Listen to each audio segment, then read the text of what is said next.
My Govanen, welcome to the Tolkien Lore Channel. I'm the Tolkien Geek, and in this video, I'm going to react to another video I saw on YouTube about warfare experts rating scenes from the Lord of the Rings movies. Because I saw this and I was like, there's some interesting discussion to be had here, not just on the topic of how realistic are the Peter Jackson movies in terms of actual medieval warfare, but also what are these people taking into account as far as like Tolkien's world and all that kind of stuff. So I just thought it was kind of a fun thing to do as a break from the normal kind of stuff I do on this channel. So that's why I'm wearing a headset, so I can actually have this going and react to it without it being a huge problem. Hopefully the speed of the video doesn't suffer too terribly, because this one I'm not really willing to give up on, but let's get started and see what we can get out of this.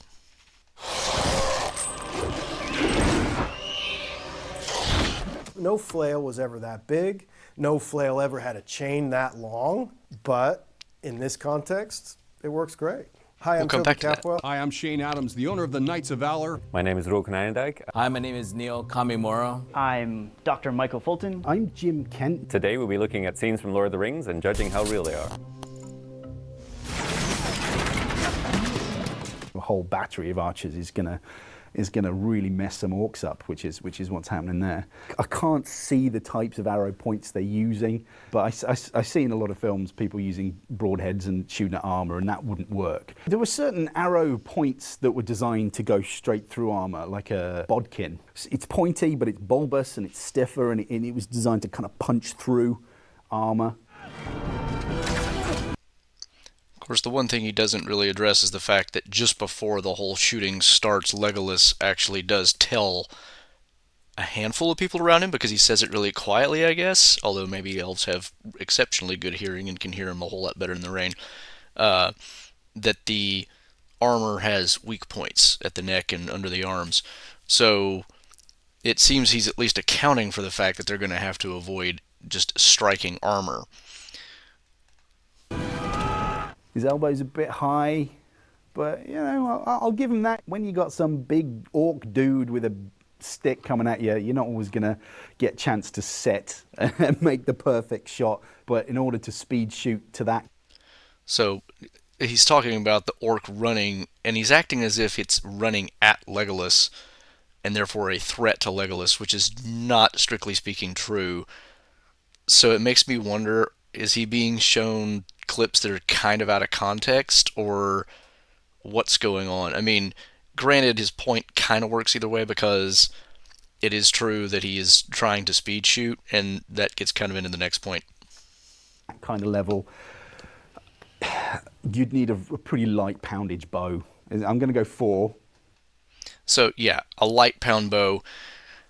And just from the information I've gathered from watching channels that talk about medieval warfare, your average war bow is going to be 75, 80 pounds draw weight at least, and he's probably assuming that this is more in the range of 40 to 50 at most. Now, I will say there is that comment by Tolkien, and I forget exactly where it is. I think it's in a letter where he's kind of describing, or maybe it was not necessarily a letter, but it was at least a note to his publisher or somebody. But I think it was in reference to the Pauline Baines artwork depicting the members of the Fellowship, and he talks about Legolas being really strong and able to draw a great warbow.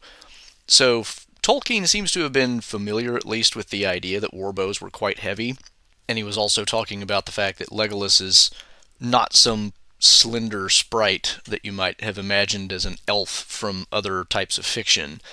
So he's imagining Legolas as being quite strong, and it's not impossible given the other things that Tolkien wrote about elves, such as the fact that they can move a lot faster than men can even necessarily perceive if they really want to.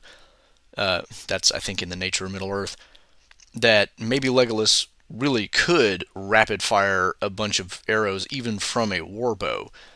So there's wiggle room here maybe. So, but I mean, he's obviously not reacting to that. He's just reacting to the movie scene, not all of that additional material. But it's cool.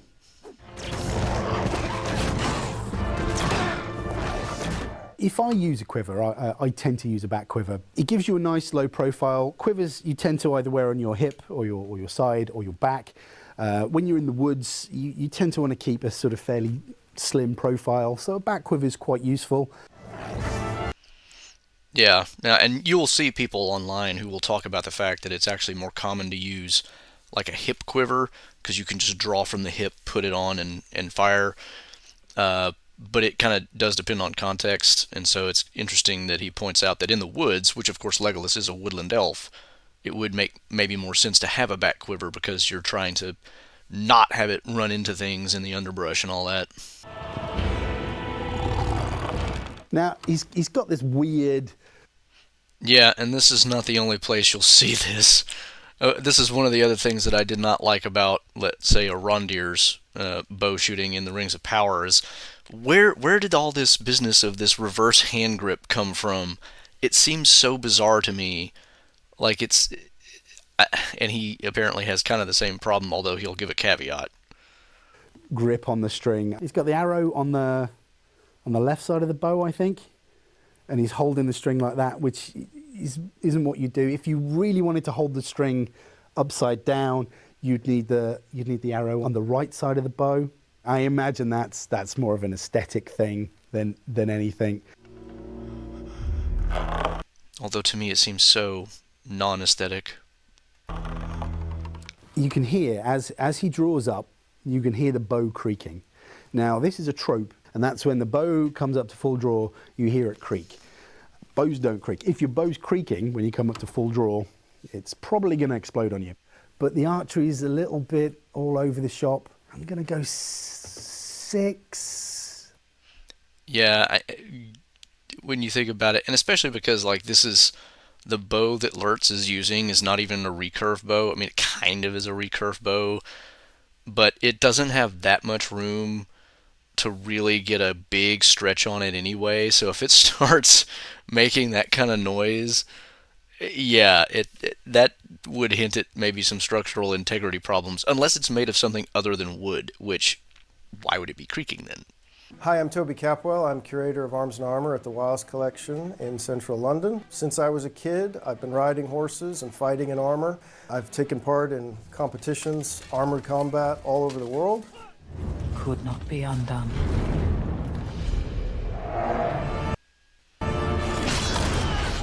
That is metal. Nothing else looks like metal but metal in close-up. All that decoration is etched into the steel with acid. This is film armor as good as it gets. Now, there are lots of great spraying techniques, and you can spray plastic to look reflective, and increasingly it looks more and more like metal, but it doesn't behave like metal. Their armor's a little, you can see it's a little bit too flexy. There's something about metal that it has a weight, it has a rigidity that rubber and plastic and polyurethane don't have. He walks into the battle, and you know everything you need to know about this guy, and it's all coming out through his gear. They've taken real 15th century armor styles, mostly German, and then turned it up to 11. Sauron is wielding a mace, and maces are real. It's a hafted weapon with a wooden or a steel haft with a flanged or bladed head on one end. So all the weight of the weapon is balanced to the end. And it's a concussion weapon. And you're trying, rather than to cut or pierce your opponent, you're trying to smash through their defenses. That is way bigger in proportion to him than any real maces were. Real German Gothic, high medieval maces of the 15th century are, they're usually pretty short. They're like just a little bit, more than a foot or a bit more long. The heads are quite small, but they got these really sharp blades on them. Now just imagine, of course, transferring, if that little bitty thing that he's talking about in that inner photo is capable of punching through armor, imagine what Sauron's mace is capable of doing. You do have to give him a little bit of leeway. Of course, Sauron needs to be able to actually hit somebody who's a lot shorter than he is, apparently. But also, it's it's Sauron, and they're over the top. And we're going to come back to the Witch King on the over the top thing. And you're focusing your energy on a really small area. A weapon doesn't need to be massive to have the effect that it needs to have. But massive always reads well on screen, especially when you've got a Dark Lord of Mordor. And how successfully does it use armor and weapons to bring its characters and its themes across? I got to give this 10 as well. I love the sort of evil Statue of Liberty sort of, aesthetic here. I assume by that he's referring to like the spikes coming out of the top part of the helmet, but I'm not sure otherwise. I think the star of that scene is the flail. Real flails are derived from farm implements, the articulated staffs that are used for threshing wheat. And if you have a feudal peasant army and they need to take whatever hurty things are to hand, a flail, agricultural implements are good. I like how he says hurty things. It's a staff with just an eye bolt articulation and then another piece of wood. When such an idea is weaponized more extensively, they add a short length of chain between the staff and the head. Flails almost exclusively are a lower class common soldier infantry weapon. The knights didn't use them. Because they're kind of scary and they have an inherent mechanical intrigue, they've become much more famous and much more popular to the kind of popular conception of the medieval knight than they really deserve to be. But it's great here. I mean, again, it totally works here. No flail was ever that big. No flail ever had a chain that long. But in this context, it works great. I don't remember which channel I saw this on. It was either Shadiversity or Scholagrim or Schola Gladiatora. Pretty sure it was one of those three, but they talked about, too, the fact that if you're wielding a flail, you don't want the chain to be too long because you might hit yourself. Now, the way that the Witch King is using it, because it's so long, that's not really a danger, because it is so extreme. But he's kind of giving it a pass just because of the supernatural element and, whatever. That's his thing to do if he wants to give it a pass. I always thought it was a little ridiculous, but Peter Jackson in the appendices on the extended edition also makes the point, when they first made the thing, it was a lot smaller, and when they filmed the scene, he was like, it needs to be bigger. And they just kept making it bigger and bigger and bigger until it was this gigantic thing. And so, again, it goes back to what he said earlier about Sauron's mace. It's kind of about that screen presence more than anything. I can't think of another weapon that would have the kind of visual and story character-driven impact that this has in this scene. It's got to be a 10 out of 10. What business does an elf, a man, and a dwarf have in the Riddermark? Speak quickly. Yeah, this is a great entrance to a character. Tolkien imagined the Rohirrim as Anglo-Saxons who fought like knights on horseback. Because the Anglo-Saxons didn't. They rode horses, but they got off to fight. They didn't fight on their horses. The design of the helmet is derived from early medieval examples. He really should have his chin strap done up. The helmet is... So the chin strap thing, I will just point out, they've just come back from killing a bunch of Uruk-hai. They are not expecting to encounter any more bad guys on their way back, so I think I would maybe give him more of a pass there than this guy is. I just wanted to point that out. Riding a bit too high on his head. The brow of the helmet, the horizontal edge there, should be right down on his eyebrows to really protect the front of the skull. You want to bring that down as far as it can go, and it can go right down onto your eyebrows. So I'll stick this on, all right? This is one of my own, made for me. Okay? Now you see, that brow is right down on my eyes, and it's sticking out beyond my skull, right? So a weapon comes in, it can't get to me. The skull, it might get there, but that's still safe. Give me your name. So, obviously, yeah, he's got a point there in terms of realism. It's a little off, but again, this comes back to the whole thing, and this is probably why Gimli's helmet is designed the way that it is, with this giant open area with like this nose guard piece, which is really what that should be, is not at all on his nose, and these cheek guards are not really protecting much either. It's because you want to see the faces of your primary characters. It's why almost every primary character never fights in an actual closed helmet in any movie about medieval warfare ever. Go back, maybe 50, 70 years, and you might, in some of those older ones, see some, but in modern times, it's like the helmet always comes off, or the visor comes up, or something. It's such a common thing to see, but like Gimli's is, and I don't think he even comments on Gimli's helmet, which is funny to me, because this is kind of hilarious how little protection Gimli actually has for his face. Name, Horsemaster. Things were often more highly decorated, even for practical fighting, than modern people often imagine. They're going for armor that looks kind of architectural, like the dwarves build, caves, and they work with, rock, and it's under mountains and stuff. So they're looking for a kind of blocky aesthetic. It's starting to look a bit too much like polyurethane here to me. There's something about metal that it has a weight, it has a rigidity that rubber and plastic and polyurethane don't have. I got to dock them a couple of points here for the fit and the chin strap, but it's still got to be like an 8 out of 10. So it's interesting that he points out that Gimli's armor actually looks not like metal. I don't know exactly what they made Gimli's out of, because, and I suspect part of the reason they didn't make his out of real metal is because they wanted to keep it light, because he had to wear it pretty much all the time. So if he's right and it's not metal, I'd be willing to bet that's why. But it is interesting that they put less into Gimli's, which we see more of on screen, than Sauron's, which he said, like, that's metal. So, yeah, it's just kind of an interesting juxtaposition. Hi, I'm Dr. Michael Fulton. I'm an expert at siege warfare and medieval fortifications.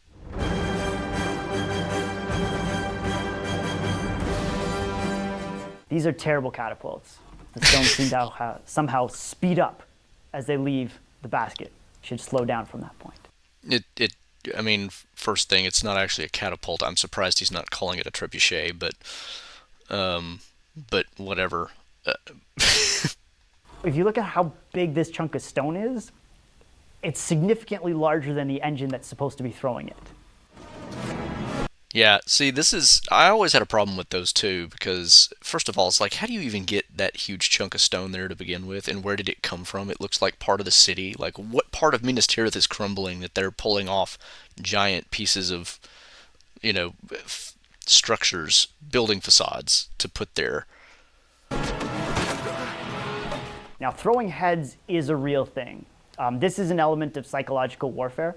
It's definitely an intimidation tactic. When the First Crusade reached Nicaea in 1097, both the attackers and defenders threw heads at each other. It took place more often when you had groups facing off from different cultures.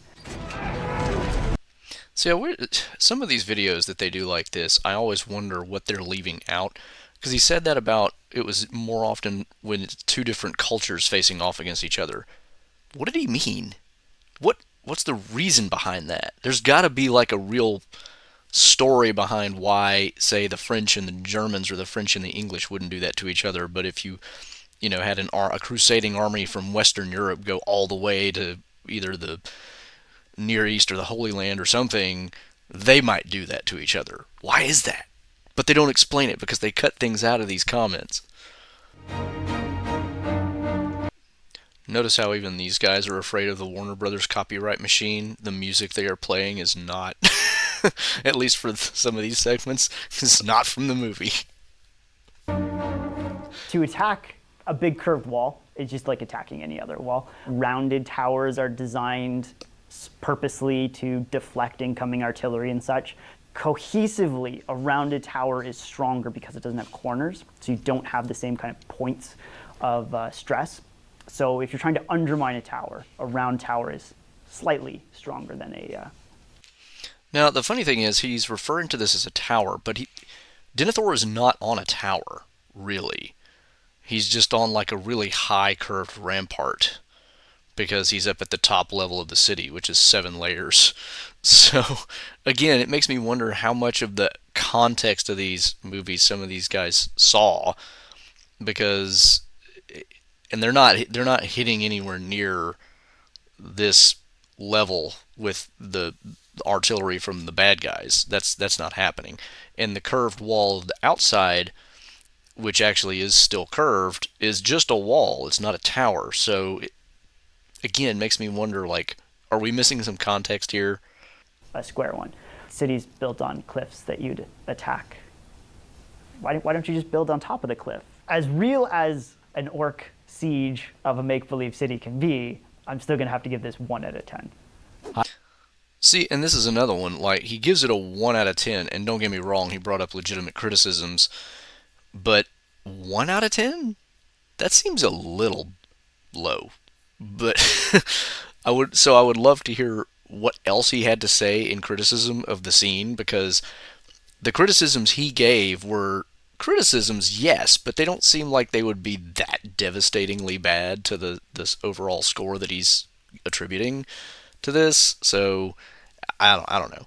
And where he talks about building on top of the cliff, it's like, again, the city is built onto the mountain in successive layers. So I'm not even sure he understands the construction of the city. So I'm not sure where he was going with that. Hi, my name is Neil Kamimura. I'm a bladesmith, blacksmith from Hawaii.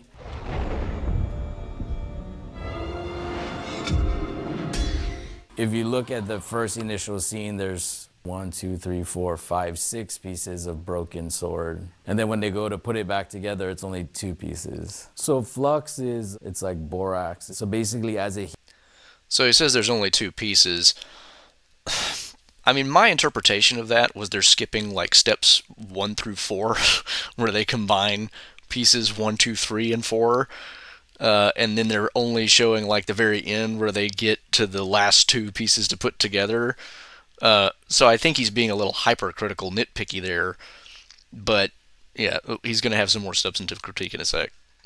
heats, it's almost like melted glass that kind of cleans it so that it allows it to stick together. As you're forging something on a flat surface and you're hitting it with a hammer, it would never maintain that fuller. And the fuller is that like curved spot down the middle of the blade. It's on both sides. So as you hit it, it would just flatten it out. The correct way to fix a broken blade like this would be to take the handle and the guard off, cut it up into smaller pieces, add more material, and forge weld it again and forge a new blade if you want to keep the same steel.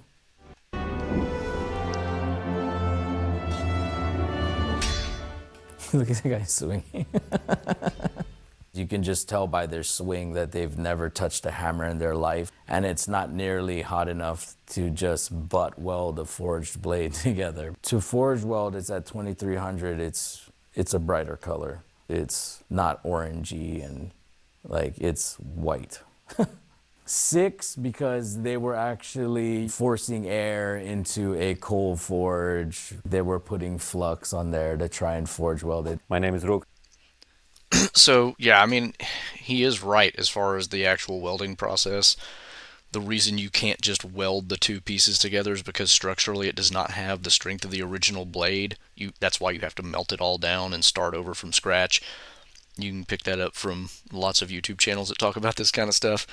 And as far as the fuller, I mean, he's obviously right about that too. It's gonna flatten out if you actually have anything. I liked his comment though about you can tell these guys have never actually used a hammer, because the way the guy is swinging, you can tell it's dramatic. It's for dramatic purposes, because the way he swings, if you really pay attention to it, he pulls it way back, which is completely unnecessary.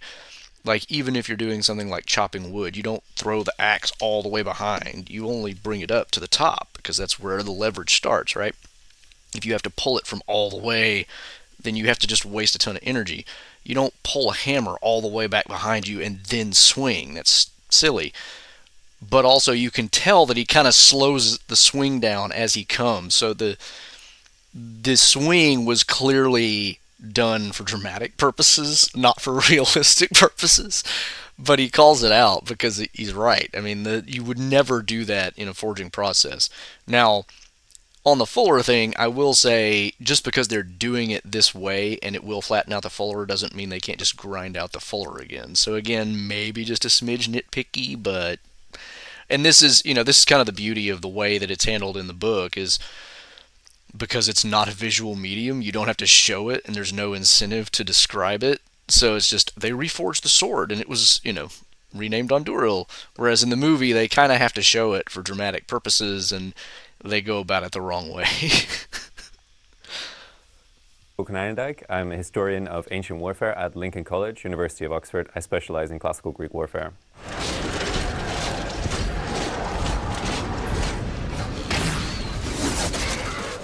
I find it funny that they're having more than one guy talk about the same exact scenes. If the old man's in range, why isn't everybody shooting? See, this was my complaint when I first saw this movie. It's like, it's not like this is some kind of gentlemanly encounter where it's like, hey, if y'all back off, we'll not fire. The orcs are coming to kill us. We all know that. Why aren't we just shooting as soon as they're in range to make sure that we kill as many of them as we can before they get close?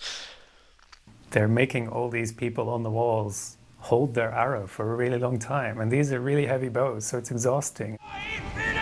Yeah, again, war bows are heavy. They're not hard. They're not easy to pull.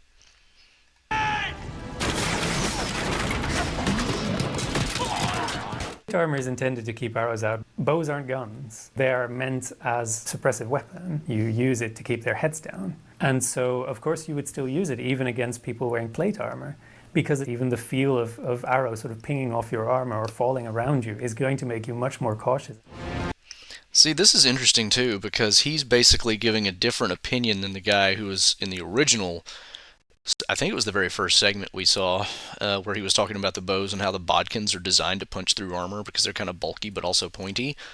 And I think Shadiversity talks about this element of the longbow, but maybe it was Metatron. I forget. I watch a lot of historical themed channels, so I don't always remember where I learned things. But one of them pointed out that the English longbowmen didn't just fire in huge volleys, downrange with no particular aim. They would actually pick their targets and fire at them. And again, this guy also doesn't seem to address the fact that Legolas just a second ago mentioned their armor is weak at these points, as if this is what we're going to be aiming for. Now, yes, it is also meant partially as a suppressive weapon, but there is still the risk that because there are weak points in the armor, like they've got holes in their helmets for their faces so their eyes can see, all that kind of stuff, that you do get hit. So it's not like it's, there's a reason why you're afraid if you start getting pinged by arrows. It's not just because, oh, noise. No, it's because I could still get hit and die.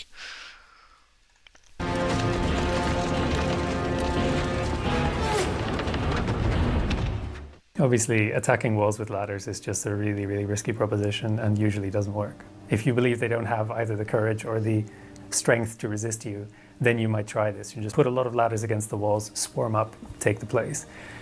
If you expect it to be defended, it puts you in such a position of vulnerability. Yeah, what of course he is not taking into account is the fact that Saruman doesn't care if a whole bunch of orcs die, and the orcs don't really care either. And they don't really expect there to be enough strength to resist, and that's part of the thing, is there's a very small, and the orcs were probably expecting a smaller than what they encountered contingent of people inside those walls. So they were really anticipating being able to overwhelm them with just brute numbers. Approaching the walls one at a time, and it's just not going to go well. But obviously it is a very common tactic. I mean, you can go to the British Museum right now and see depictions of people assaulting walls with ladders. Yeah, so I mean, the problem when you see this kind of siege scenes in movies is that they always seem to make it really easy for the attacker. If they want to go right up to the wall, they can just do that. If they want to bring siege engines, if they want to bring catapults or rams or towers up to walls, they can just do that. It's like they're trying to make it possible for this place to fall. Whereas in reality, I mean, one of the most common forms of fortification is very simply, if you have the ground like this, you dig a ditch and you pile up the sand behind it. Then you build your wall on top of that. And now what do you have? The enemy wants to approach you from the front, they end up in the ditch. Suddenly the wall they're facing is much higher. If they want to bring siege towers or battering rams, they fall into the ditch. They would have to fill up the ditch first before they can get to you. All that time they're right under your walls. In movies they never do this because that would slow things down. I want to keep the assault engaging. That's why a lot of the tactics that they show you are actually too simple and missing a lot of the points that would actually be used. No, he does have a point, and I don't... Like, Tolkien in his description of Helm's Deep and the whole area, he does talk about, of course, there's a second wall with a dike. And so there is that second layer of fortification, but in the book they are described as not having enough men to man it. And so that's part of the problem. But I don't know that Tolkien was really planning or thinking in terms of, having basically the moat or ditch or whatever in front of the main wall. There is, of course, the description of the causeway, but I don't think he describes it well enough to know for sure that there is such a thing. And there's also, in his description of the assault, there's, the orcs who come through basically the drainage up into the wall, and as if that was something that just wasn't expected, which is, I don't know exactly what Tolkien was thinking there, but, it's perhaps a weak point. But, I mean, obviously there are examples of those kinds of things happening in war before, because there were, was it either Jerusalem or there's a well in a famous city that was used basically as an entry point, if I remember correct, for a siege. But, yeah.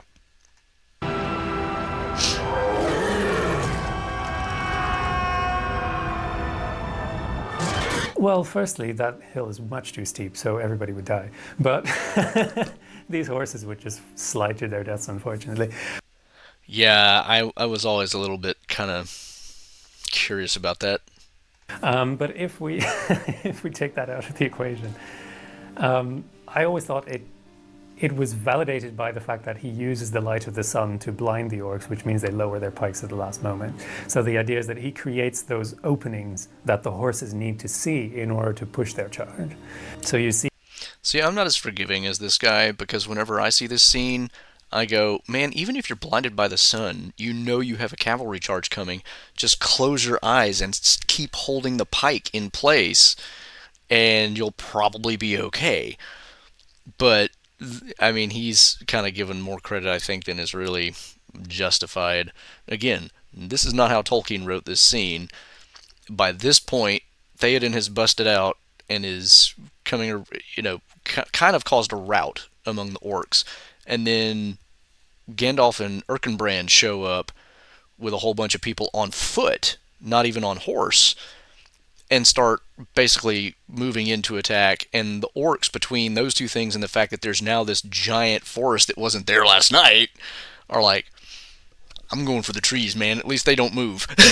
Which was maybe the stupidest decision they ever made, but there you go. See them sort of wavering and breaking just before the charge hits, which is exactly the point. Like, that makes it conceivable that this could have worked. I mean, it is still a fantasy. They're doing many things wrong. On the other hand, it certainly hits a number of points where you're like, well, this is realistic, using sort of layered of initiative in order to overcome the defenses. Yeah, I mean, 4 out of 10, 5 out of 10.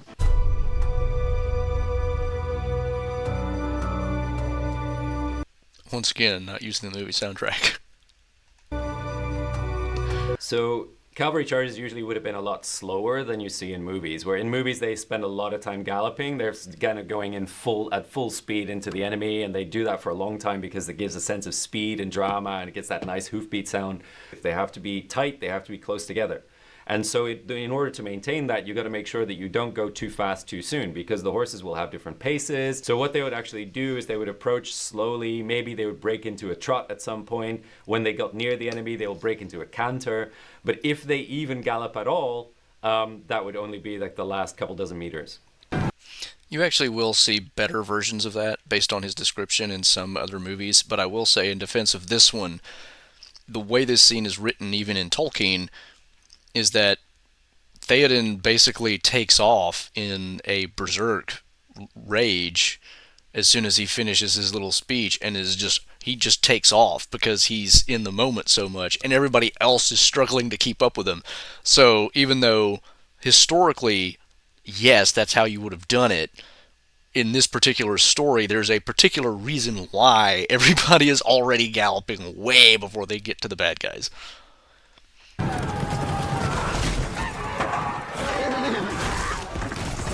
Some people will argue that the effect of a cavalry charge is purely psychological, so you'd never actually crash into a prepared enemy. You would always kind of be riding through an enemy that's already broken and running away. So you're kind of just slapping them in the back while they've already been driven off. But the other theory is actually that horses can be trained to crash into a solid object. This idea that you see in this scene of them throwing bodies, there's a testimony by, I think, Winston Churchill, actually, from Omdurman, where he describes this happening, that the infantry was literally just bodied by these horses, and that's what would happen when the cavalry slams into them.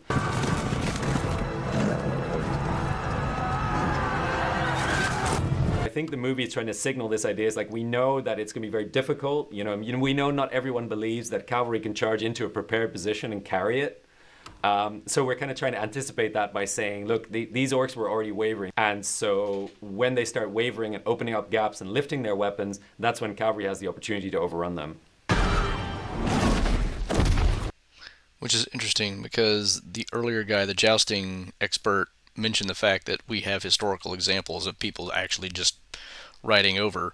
So it's interesting that there's even a theory out there that the purely psychological effect of the cavalry charge, but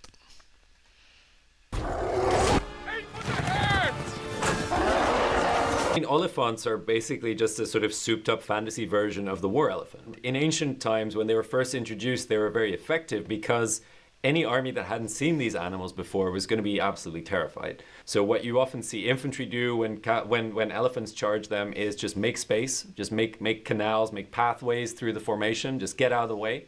And the elephants will prefer not to be fighting you and rather just be running on. That's what the Romans eventually figured out they should do against Carthaginian elephants, for instance. In this case, I think they're too close together, so it's going to be really difficult to create those channels. The other option is essentially to overwhelm them with missiles, using light infantry, using archers and other kind of skirmishers to try and build a screen against elephants is usually very effective.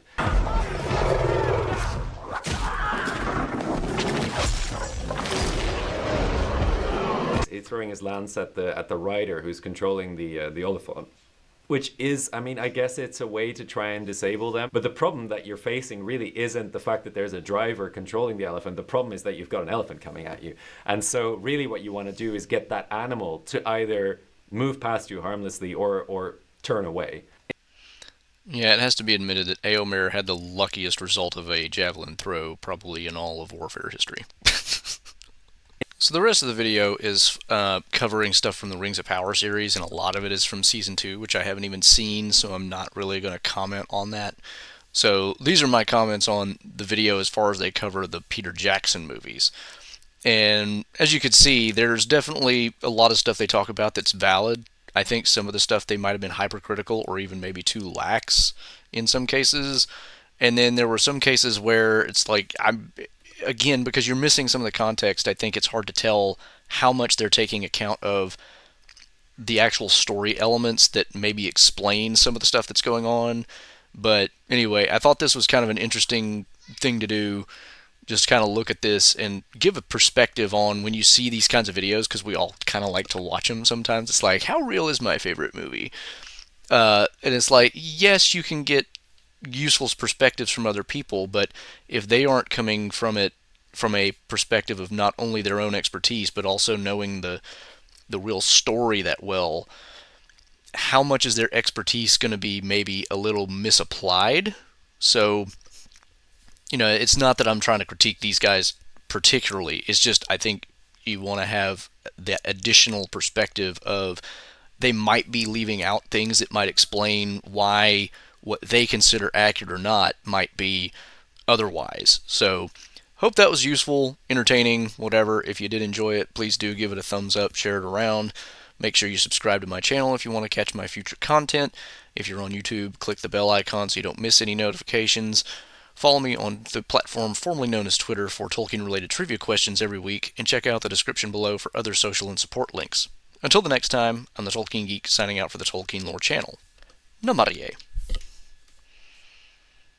Thanks to all my channel supporters, especially elf friends Nathan Dufour and Robert Kindling.